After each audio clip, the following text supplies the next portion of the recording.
Sons of Anarchy had some great and fantastic storylines across its tenure from 2008 to 2014, but they may have saved the worst for last. Welcome back to the channel.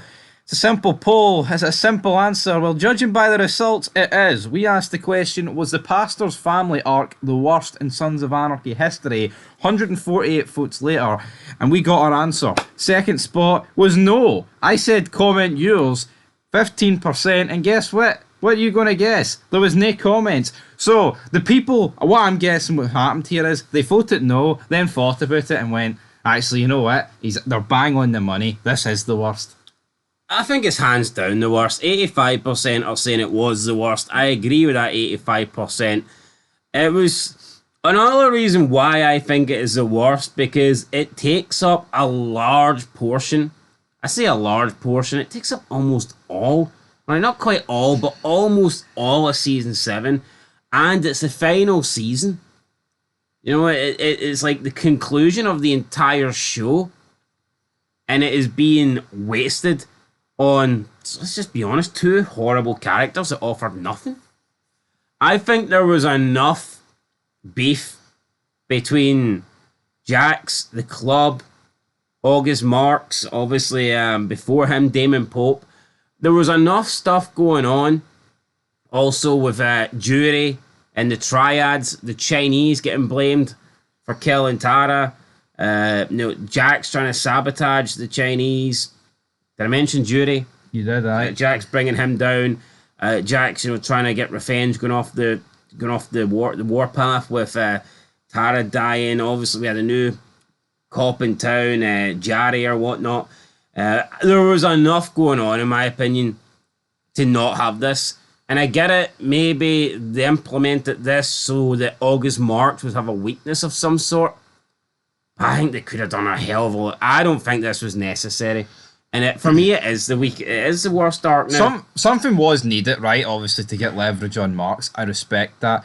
But no, is it a case of the arc sucked, or is it the fact it was poorly executed in the sense of the two actors, actress and actor, were fucking rank rotten? Both. I mean, yeah, it probably was purely executed and they were rotten, but it just took up way too much fucking time.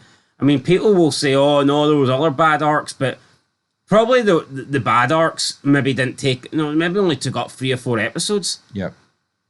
This took up a shitload. Yeah, there might have been an arc in an episode that was worse overall, but it only might have took up like 20 minutes.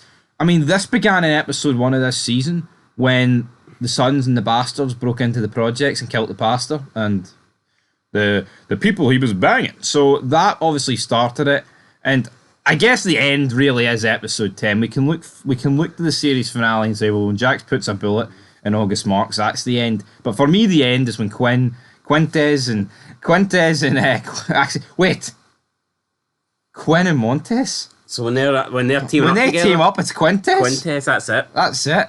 Check out the Dexter reviews, by the way. So that's it. We have cracked the fucking code, Harry style. Quintez. I mean, the guys barely get 2 words, and we're combining the both names into one. So I mean, I guess that makes sense. Yeah. So when Quintez, right, take them home, that's the end for me. But I agree, right? But I just think if you just had, like, see if the son was just just his face fucking annoyed me. He always looked angry / depressed. There wasn't an ounce of fucking charisma, and the mum was that drugged out. She had nothing to show. There must have been a better way to take down Marks than this. Yeah, there had to have been. And yeah, I mean, in terms of what won the poll, 85% did. So 85% of people, 148 people, thought this was the worst arc. I mean, off the top of my head, I can't even think of an arc that comes close. Can you? No, I can't. I mean, I just clocked one. Season 3, the woman with the scripts. But then I didn't mind that. I can't. Honestly, I think Sons doesn't really have that many bad arcs. You say that, but I mean, it took up 10 minutes. Plus, look at the people involved in it. You had Penny and you had the club coming to save them and stuff. Yeah. Fucking Clay riding up with his arthritis hands and like, I mean, that's an. I don't know if I can call that really an arc. You know, that was like that took up a small portion of one episode. Yeah, I'm just trying to. This is taking up the majority of the final season.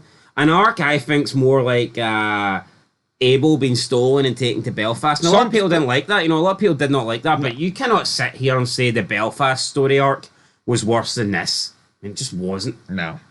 Yeah, I think that's where we're going to leave it. For me, it's the worst. We've got 3 episodes to go. Could something overtake it? Absolutely not. Right, nothing's going to overtake this in the last couple of episodes. But yeah, I think hands down the worst arc in the show. I mean, by no means does it. It's not a show ruiner.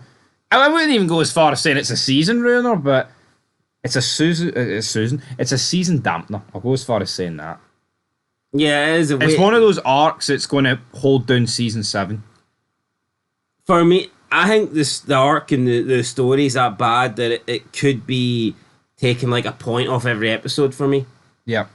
So like episodes where this gets like heavily featured, maybe instead of me thinking it's an 8, I think it's a 7 or something along those lines. Yeah. It was very boring. Boring indeed. Anyway, that is from the it. get-go, man. When they killed the pastor, it was just boring. It was. I remember when they first go into the motel and do it, I was thinking, just seemed a very unnecessary scene. And then it got very boring and very bland, my brother. But anyway, that is it. We're back with more theories. Bobby, we're going a lot of Bobby up next with Big Bobby Munson. But until then, peace.